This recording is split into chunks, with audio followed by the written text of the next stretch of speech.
ආයුබෝවන් මගේ යාළුවෝ හැමෝටම. ඉතින් ඔන්න ඔයාලට මම අදත් අලුත් පාඩමක් අරගෙන ආවා.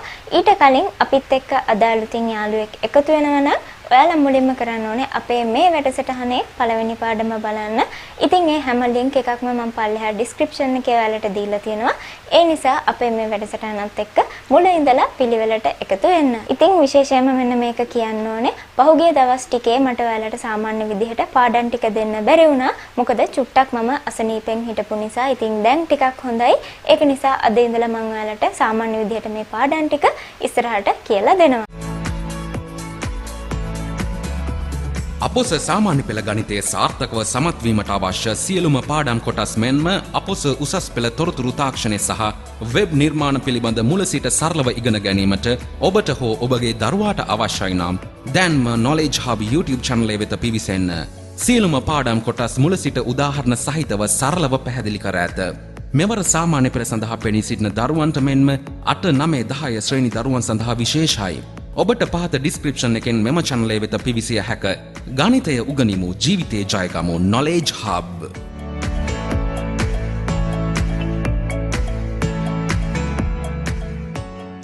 හරි, එහෙනම් මම ඔයාලට අද චූටි වාක්‍යයක් කියලා දෙනවා. අපි එහෙනම් ඉක්මනට බලමු අද ඉගෙන ගන්න යන්නේ අලුත් වාක්‍ය මොකක්ද කියලා.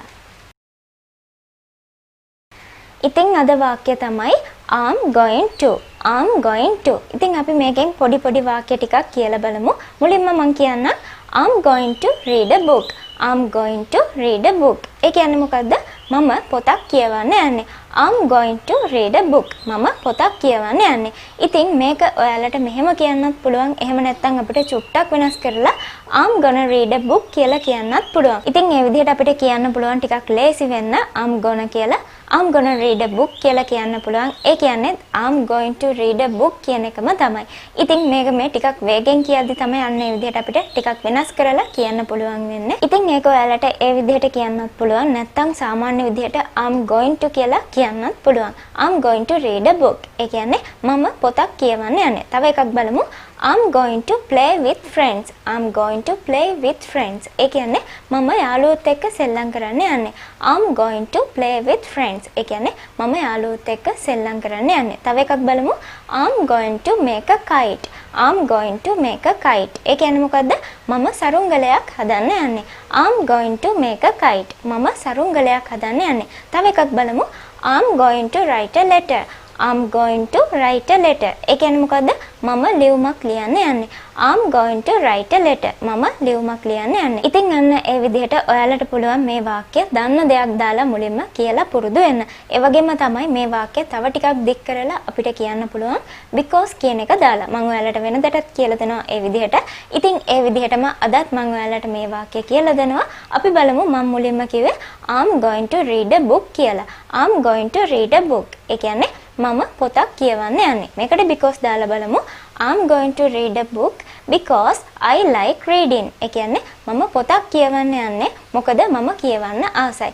I'm going to read a book. මම පොතක් කියවන්න යන්නේ because මොකද I like reading. ඒ කියන්නේ මම කියවන්න ආසයි. ඉතින් මේකට because කියන එක දැම්මේ ඇයි? මම මුලින්ම කිව්වේ මම පොතක් කියවන්න යන්නේ කියලා. ඉතින් ඒකටම තමයි හේතුව කිව්වේ මොකද මම කියවන්න ආසයි කියන එක. ඉතින් ඒක නිසා තමයි because කියන එක දාලා ඊළඟ හේතුව අපි කිව්වේ. ඉතින් මේ වාක්‍ය දෙක මැද්දට තමයි අපි මේ because කියන එක දාලා මේ හේතුව දාලා කිව්වේ. ඉතින් ඔයාලටත් පුළුවන් මොන හරි දෙයක් කරන්න යනවා නම් මෙන්න මේ වාක්‍ය කියලා ඊට පස්සේ පුංචි හේතුවක් එකට එකතු කරන්න because කියන එක දාලා. මම ඊට පස්සේ ඔයාලට තව වාක්‍යයක් කිව්වා I'm going to play with friends කියලා. ඒ කියන්නේ මම යාළුවොත් එක්ක සෙල්ලම් කරන්න යන්නේ. මේකටත් අපි because දාලා බලමු. I'm going to play with friends because it's my hobby. I'm going to play with friends because it's my hobby. ඒ කියන්නේ මොකද්ද? මම යාළුවොත් එක්ක සෙල්ලම් කරන්න යන්නේ. මොකද ඒක තමයි මගේ විනෝදාංශය. ඉතින් ওই විදිහට because කියන එක දාලා අපිට මේ වාක්‍යයත් මොන හරි දෙයක් එක්ක, ඒ කියන්නේ හේතුවක් එක්ක මේ වාක්‍ය කියන්න පුළුවන්. ඊට පස්සේ මම ඔයාලට තව වාක්‍යයක් කිව්වා I'm going to make a kite කියලා. ඒ කියන්නේ මම සරුංගලයක් හදන්න යන්නේ. I'm going to make a kite because I like flying kites because I like flying kites. ඒ කියන්නේ මොකද මම සරුංගල් යවන්න ආසයි. අපහු බලන්නකො I'm going to make a kite because I like flying kites. ඒ කියන්නේ මම සරුංගලයක් හදන්න යන්නේ මොකද මම සරුංගල් යවන්න ආසයි. තව එකක් බලමු. I'm going to write a letter. ඒ කියන්නේ මම ලියුමක් ලියන්න යන්නේ because මොකද I want to inform him. ඒ කියන්නේ මට ඔහුව දැනුවත් කරන්න ඕනේ. I'm going to write a letter because I want to inform him. ඒ කියන්නේ මම ලියුමක් ලියන්න යන්නේ මොකද මට ඔහුව දැනුවත් කරන්න ඕනේ. තව එකක් මම කියන්නම්. I'm going to imitate you because you have good qualities. I'm going to imitate you because you have good qualities. ඒ කියන්නේ මොකද්ද? මම ඔයාව අනුකරණය කරන්න යන්නේ.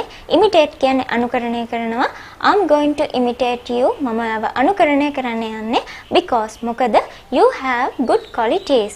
You have good qualities. ඒ කියන්නේ ඔයාට හොඳ ගතිගුණ තියෙනවා. I'm going to imitate you because you have good qualities. මම ඔයාව අනුකරණය කරන්න යන්නේ මොකද ඔයාට හොඳ ගතිගුණ තියෙනවා. ඉතින් මම හිතනවා ඔයාලට මේක හොඳටම තේරෙන්නේ නැති කියලා. ඔයාලා දෙයක් කරන්න යනවා නම් මෙන්න මේ වාක්‍ය දාලා කැමති දෙයක් ඔයාලට මේකේ කියන්න පුළුවන්. ඉතින් තාමත් හරියට මේක තේරුනේ නැත්නම් තවත් සැරයක් මම ඔයාලට මේක කියලා දෙන්නම්. ඉතින් මම ඔයාලට ඉස්සෙල්ලා කියලා දුන්නේ I'm going to කියලා. එහෙම නැත්නම් I'm gonna කියලා තමයි මම ඔයාලට කියලා දුන්නේ. ඔයාලට දැන් පේනවා I am කියලා තියෙනවා. ඉතින් I am කියන එක කෙටි කරලා තමයි මම am කියලා ඔයාලට කියලා දුන්නේ. ඉතින් අපි මේක කියද්දි I going to කියලා කියන්නේ නැහැ. I කිව්වට පස්සේ am කියන එක දාලා තමයි going to කියලා කියන්නේ. I කියන එකත් එක්ක අපි am කියලා දැම්මොත් අනිවාර්යයෙන්ම එහා පැත්තේ තියෙන go කියන එකට ing කියන අකුරු තුන එකතු කරලා going කියලා කියන්න ඕනේ. එහෙනම් I am going to කියලා කියන්න පුළුවන්. ඒක තමයි මම ඔයාලට ඉස්සෙල්ලා කියලා දුන්නේ I'm going to කියලා. ඊළඟට ඔයාලට is එක දාලා මෙන්න මේ වගේ දේවල් කියන්න පුළුවන්. She is going to. එහෙම නැත්නම් he is going to. එහෙම නැත්නම් it is going to. ඊට පස්සේ Ruvini is going to. Dylan is going to. ඉතින් ඔය විදිහට ඔයාලට එක්කෙනෙක් ඉන්න තැනකට මේ is කියන එක දාලා මේ වාක්‍ය කියන්න පුළුවන්. එහෙනම් ආපහු සැරයක් බලමු මම ඔයාලට I කියන එකත් එක්ක කිව්වේ am ඇවිල්ලා going to කියලා කියන්න පුළුවන් කියලා. ඊට පස්සේ මම ඔයාලට කිව්වා he හරි she හරි it හරි Ruvini හරි Dylan හරි. ඒ කියන්නේ කාගේ හරි නමක් එක්ක වුණත් අපිට මේ is කියන එක දාලා going to කියලා මේ වාක්‍ය කියන්න පුළුවන්. ඊළඟට ඔන්න තියෙනවා අන්තිමට we are going to. ඊට පස්සේ you are going to. They are going to.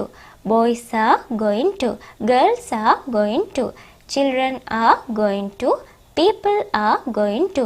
ඉතින් ඔය විදිහට ගොඩක් අය ඉන්න තැනකට වුණත් අපිට මේ ආ කියන එක දාලා going to කියලා දාලා අර ඉස්සෙල්ලා වාක්‍යෙම සාමාන්‍ය විදිහට කියන්න පුළුවන්. මෙතනදී you are කිව්වම ඔයා කියන්නත් පුළුවන්, ඔයාලා කියලා කියන්නත් පුළුවන්. ඉතින් එහෙනම් මේකේ සරල තේරුම තමයි I එක්ක am ඇවිල්ලා going to කියලා කියන්න පුළුවන්. ඊට පස්සේ he හරි she හරි it හරි Ruvini හරි Dylan හරි. Ruvini Dylan කියන්නේ නම් දෙකක්. ඉතින් ඔයාලට පුළුවන් කැමති නමක් මෙතනට දාලා කියන්න. ඉතින් ඒ ටිකත් එක්කත් is කියලා දාලා going to කියලා දාලා සාමාන්‍ය විදිහට මේ වාක්‍ය කියන්න පුළුවන්. ඊට පස්සේ අන්තිමට මම කිව්වා we හරි you හරි they හරි boys හරි girls හරි children හරි people හරි. ඒ වගේ ගොඩක් අය ඉන්න තැනකට. එහෙම නැත්නම් බහුවචන පදයක් එක්ක ආ කියලා දාලා going to කියලා මේ වාක්‍ය ඔයාලට කියන්න පුළුවන්. ඉතින් ඊළඟට ඔයාලට මේ පේන්නේ මම ඉස්සෙල්ලා ඔයාලට කියලා දුන්න වාක්‍ය ටිකම තමයි. මම මේ කියලා දුන්න වාක්‍ය ටික විතරක් නෙමෙයි ඔයාලා දන්න දේවල් එක්ක තනියම දෙයක් හිතලා තනියම වාක්‍ය ටිකක් හදලා මේ ටික පුරුදු වෙන්න. ඉතින් මම එහෙනම් හිතනවා දැන් ඔයාලට මේක පැහැදිලි ඇති අපැහැදිලි තැන් නැතුව ඇති කියලා. ඉතින් ওই වාක්‍ය ඔයාලා මේ සතියේදී හොඳටම පුරුදු වෙන්න. ඒ වගේම පොඩි අයටත් කියලා දෙන්න. එයාලත් එක්ක මේ වාක්‍ය පාවිච්චි කරන්න. ඉතින් හොඳටම මේක ඔයාලා පුරුදු වෙන්න. අපි එහෙනම් ලබන සතියේ තවත් අලුත් පාඩමකින් හම්බ වෙමු. ඒ හම්බ වෙනකන් ඔයාලා හැමෝටම සුබ දවසක්.